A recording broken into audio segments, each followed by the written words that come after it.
core center of wood.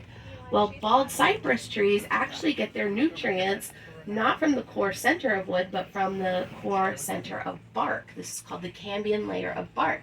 So as long as the bark stays nice and healthy on that tree, it will continue to grow. Now, underneath the tree, you see these little wooden nubs called cypress knees. Cypress knees are part of the root system, but they act as an anchoring system for the tree too. Since they like to grow in soft, muddy water, the roots will curl up to the water's surface, creating a bowl system. Now that bowl will collect natural and artificial debris. You can actually see a log in that bowl system. So when a big storm happens, which hurricane season starts on June 1st, that tree is perfectly protected because it has made its own anchor system. But in the 50s and 60s, woodworkers used to come down here during, low tides when those knees were exposed, about 4 feet of them. They would go ahead and cut them down. This is because they like to make pretty things out of the wood, duck decoys, toys, whatever.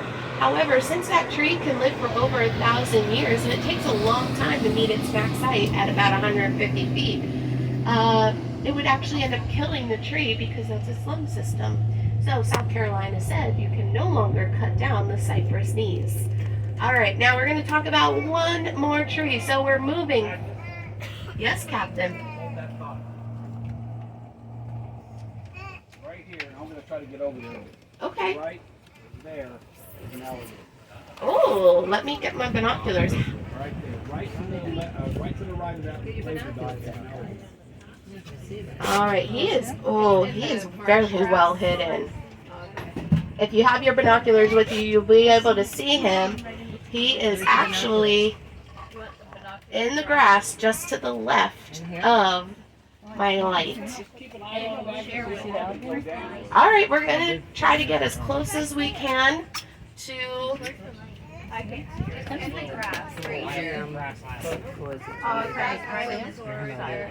Okay, right here in front of us, you see that island?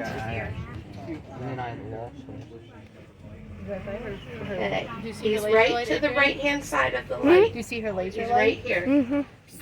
Okay, now I'm going to keep my eyes on him. Oh, he's very hard to see. We're going to try to get close. He's pretty well out of the water. So let's see what happens.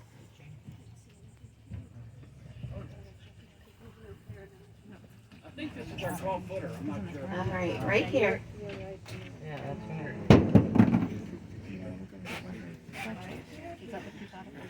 Yeah, Right here. Still up? Yes, Captain, he's still up. See him, Jules? He's facing away from us. We can see the back of his head facing this way. Oh my gosh. Oh, I see him. Okay. How many of you, raise your hands if this is the first alligator you ever saw? I can't see it. Actually, can I see it? Okay, look. Oh, Look. Do you see my light?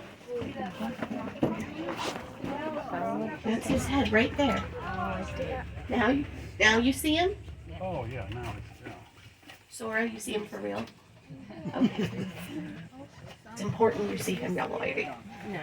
All right, now let's talk about alligators. Let's talk about how big that alligator is. Yeah?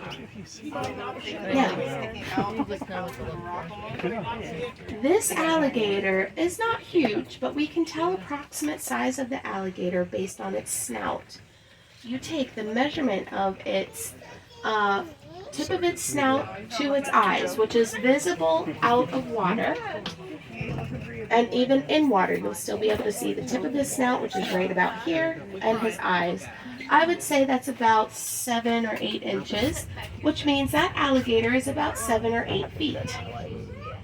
At that size, we don't know if it's a male or a female alligator, because females will typically grow up to about 8 feet, but males grow beyond 8 feet. It's very rare to see.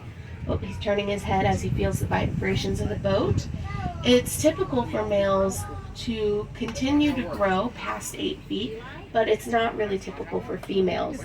If I want to double check and see what that alligator really is, because male and female alligators look the same. I would have to catch that alligator, flip it onto its back, and check its bits. And then I'll know for sure if it's a girl or a boy. I'll give you the video of this. That depends on the amount of money you bet me.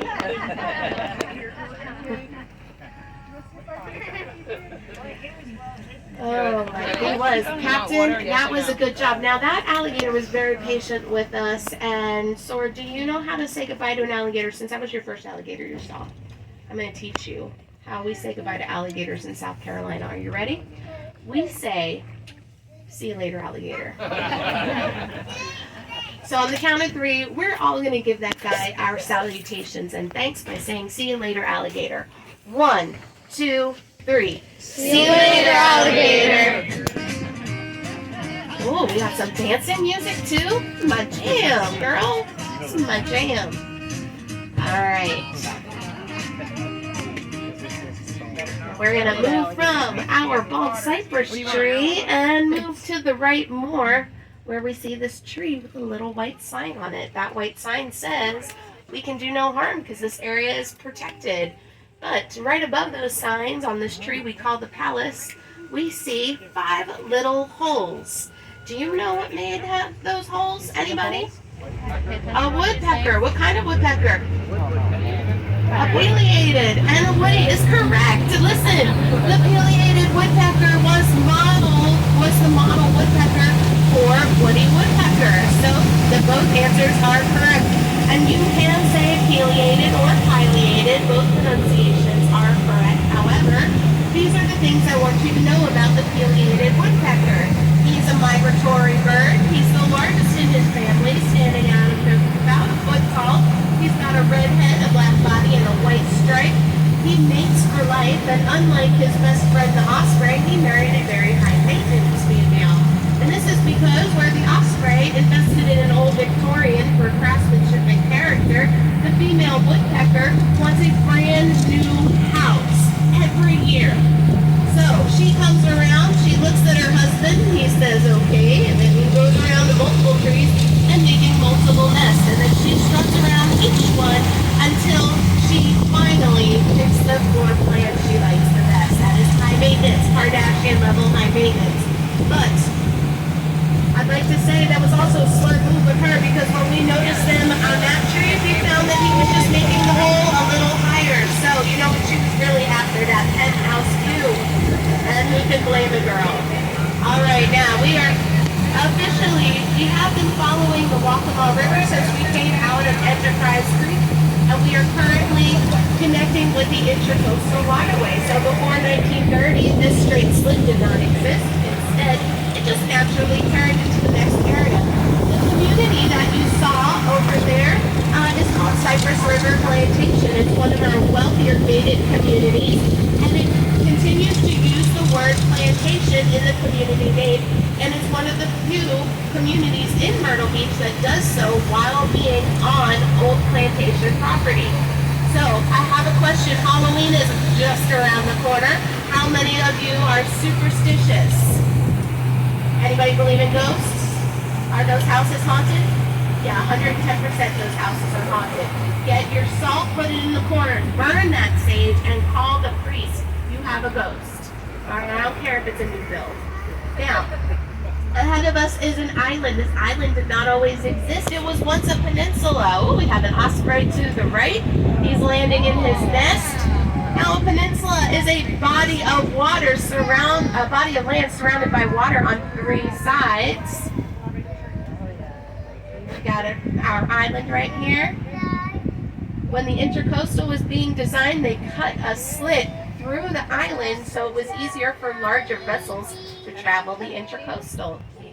All right, this is our second official osprey nest. You'll see my light at the base of the island. On the right-hand side, you'll also see a cross. If you can't see my light, look for the island with the cross. It's about 2:30. And then we're going to go up to the top, and we see our osprey. Now, that nest has about 3 juveniles. Mom and Dad have already left for their Coronas and margaritas.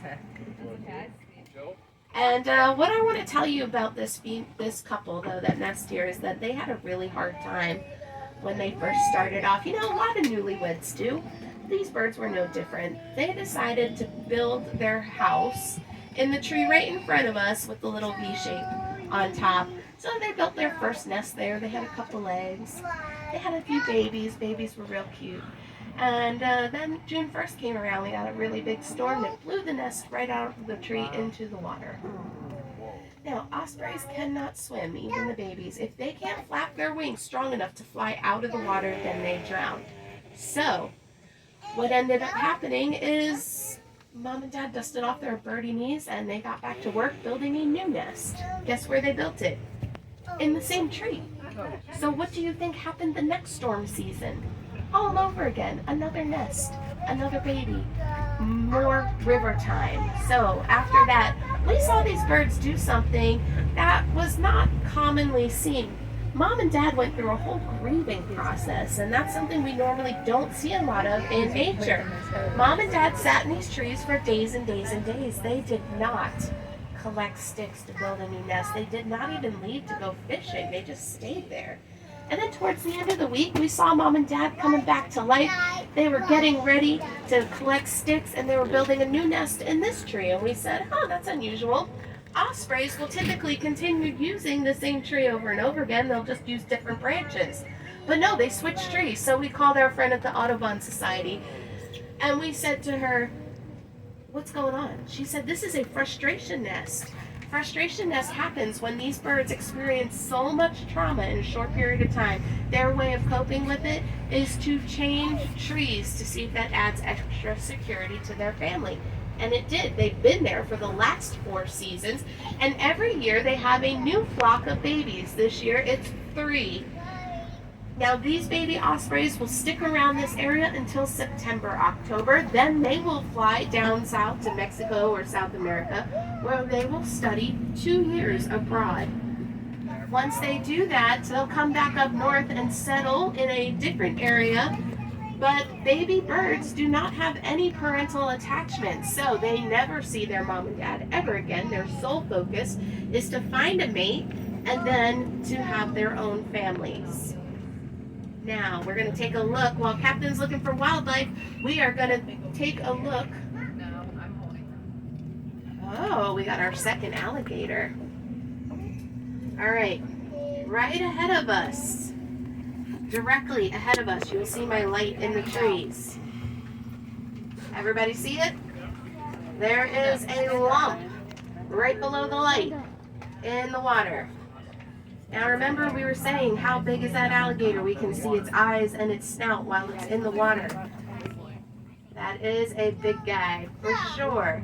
So the tip of his snout is here, and then we go over a little bit. We're going to try to get as close as we can to him. Oh, and he just went underwater, that sneaky little meister. Listen. Oh, no, he's like, oh, I tricked you. Alligators are very skittish this time of year, and they're hot. So because they're hot and skittish, they like to stay in the water, and when we approach, they tend to get scared, so they will go under the water to get away from us. Now, they will either do that, they will freeze, or they will swim away from us. This... What? Where is it? You're good, Captain. Look at the turtle. Hi, yellow belly slider. Oh, I'm scared. There it goes, sliding away. All right, now an alligator will stay underwater for approximately 2 hours. This time of year, they do that by helping to regulate their heart rate. So what they'll do is they'll slow their heart rate down to just 2 or 3 beats a minute, allowing it to preserve its oxygen. Also, when they go underwater, they leave these bubbles in the water, similar to how the crocodile in Peter Pan leaves bubbles in the water as he's looking for Captain Hook. So, oh, look at that. Little Peter Pan shirt.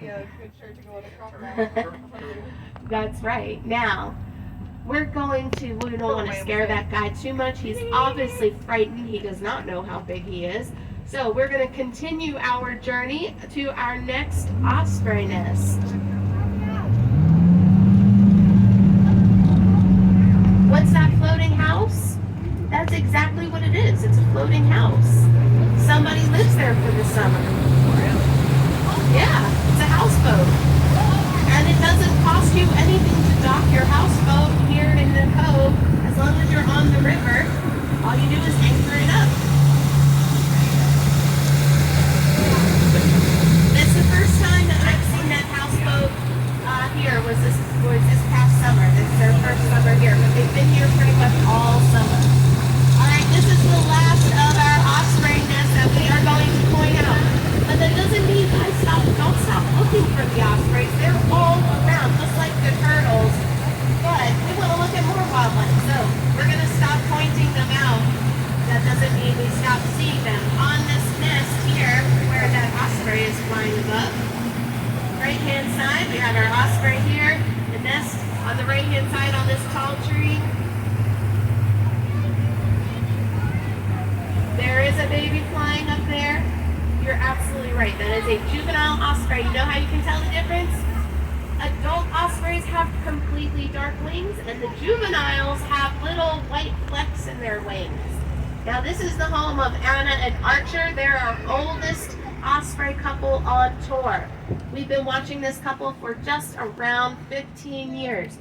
Captain Rick in the gift shop owns this company for 12 years. He was fishing in this area for about 3 or 4 years prior to that. So that's how we've been looking at this particular couple for so long.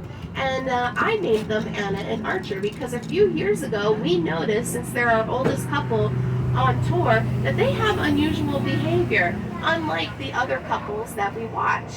First of all, the other couples will meet each other back at the nest after their vacations within 3 to 4 weeks of each other. Okay, so maybe one comes back and 3 or 4 weeks goes by and the other one comes back. But not Anna and Archer. They're very unusual. They are oddly in sync. Typically, they will meet each other back at the nest within days. Not hours, not weeks, days.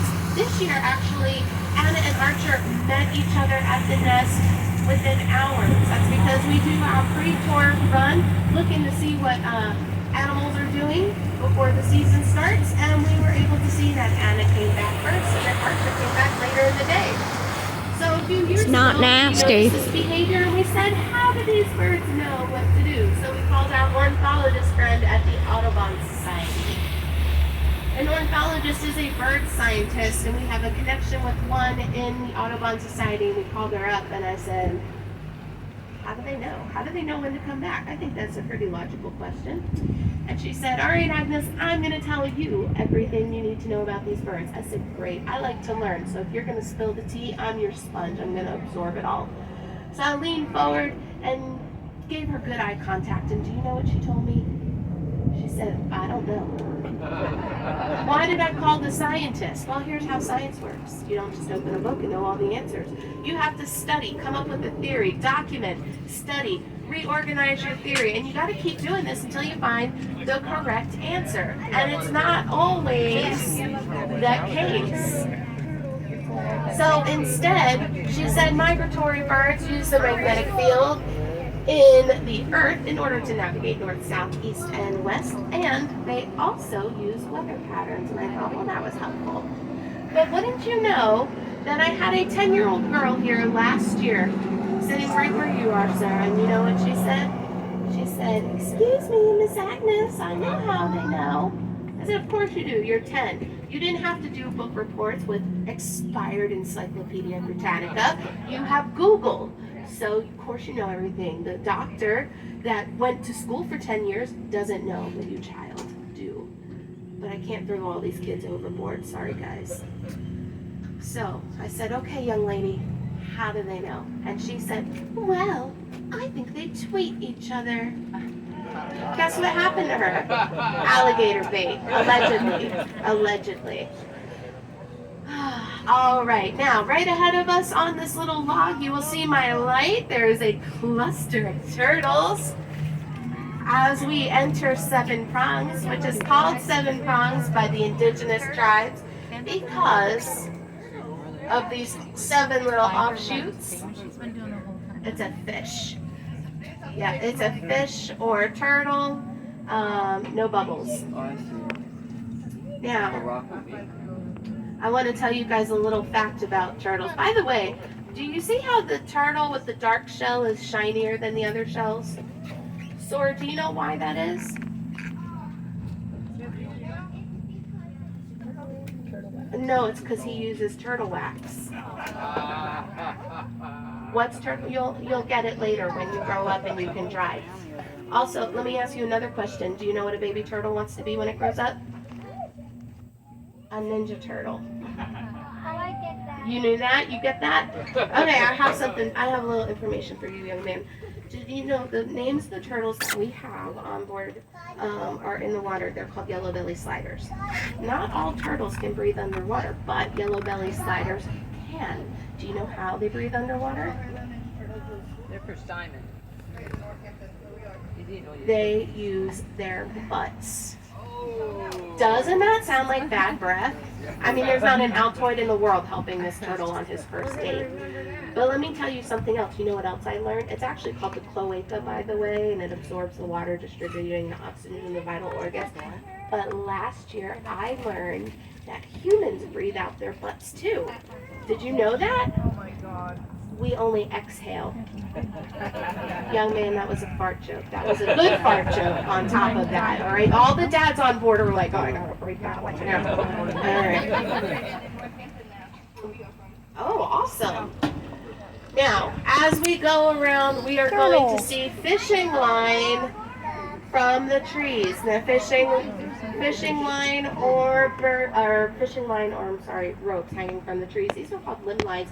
If you're familiar with the show Swamp People, you may be familiar with these things, and they're called limb lines. In Swamp People, they use them to hunt alligators. Here in South Carolina, we use them to go catfishing. We hang up our limb line at night. We collect our nice, juicy catfish. Hold on, Sora. Now, we collect our nice, juicy catfish in the morning. Then we take it home, we clean it, and fry it up calabash style. Have you guys had calabash seafood yet? If you have not, put it on the to-do list. That is the authentic way we fry our seafood here in South Carolina, named after the technique that was developed in North Carolina in the town of Calabash. We use cornmeal instead of flour and breadcrumbs. It leaves a slightly sweet, very crispy exterior while keeping the fish nice and flaky, and it's always served with hush puppies. Should you skip the hush puppies? Heck no! Dip them in that honey butter and enjoy it. But we do go alligator hunting, and it's a little bit of a process. We first have to sign up for a lottery. It costs $100-ish, and if they call your name, you're allowed to have these things in your boat. You can have a pistol, a bang stick, a fishing rod, and a rope with a big hook on it. Now you find your lazy alligator, maybe like that first guy we saw, and we take our rope with a big hook and we throw it over him. Now he's going to be like, what is happening? So he's going to tug. You're going to tug back harder, drag it to the side of the boat. At the end of the day, you should have alligator bites and a brand new pair of boots. Matching purse too, if you have a big enough alligator. Have you guys tried alligator bites? Yeah? Oh, Captain. All right, guys, let me address this in a minute. Alligator bites. If you haven't tried them, try them. Enhance your southern vacation. There is a place called Chesapeake House in North Myrtle Beach where you can find alligator bites. Now, Captain, what incarnations are you doing? Didn't I pull up for him? No, that's not the correct question. The question is, why did you pull up? Well, Were you not paying attention and missed the turn? no, when they step off to do the walking tour, I didn't want to get my feet on, buddy. Captain, we discontinued the walking tour after the incident. Oh, I wasn't here. What do you mean you weren't here? You signed the paperwork with the lawyers. I was with you. You didn't know what you were saying. You didn't read it. You didn't listen to what the lawyers were saying. Would you zone out? All right, well, now I have to tell these people. We're not doing a walking tour, and now I have to tell them what's going on. And I hope it doesn't get to the papers. Okay, last summer we did a walking tour. You can still see where our tracks were. You see those empty spots in the grass? That's where we would walk. Now, there's a natural rookery back behind the trees. A rookery is where a lot of birds like to go of the same or similar species. And what they will do is they will lay their eggs and have their nests. It's kind of like, you know, when you live on the same block with your aunt and your cousins. So what we used to do is take these people through the grass and see the rookery. Now, if you've never been a tour guide, let me tell you something. There's almost always one person on board that thinks they know more than you, even though they don't live here. So, I'm walking through the grass, and this lady decides that she's going to walk ahead of me.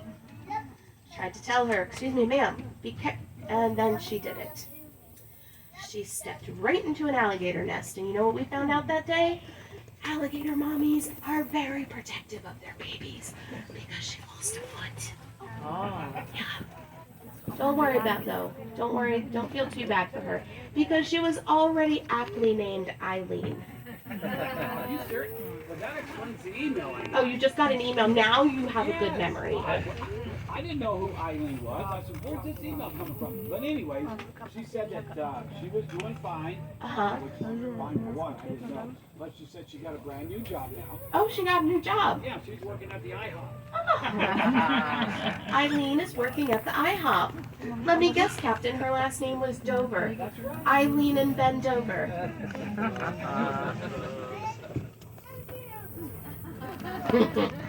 Child, this is a dad joke. You better write these down because someday you're going to need them. Either you're going to be a dad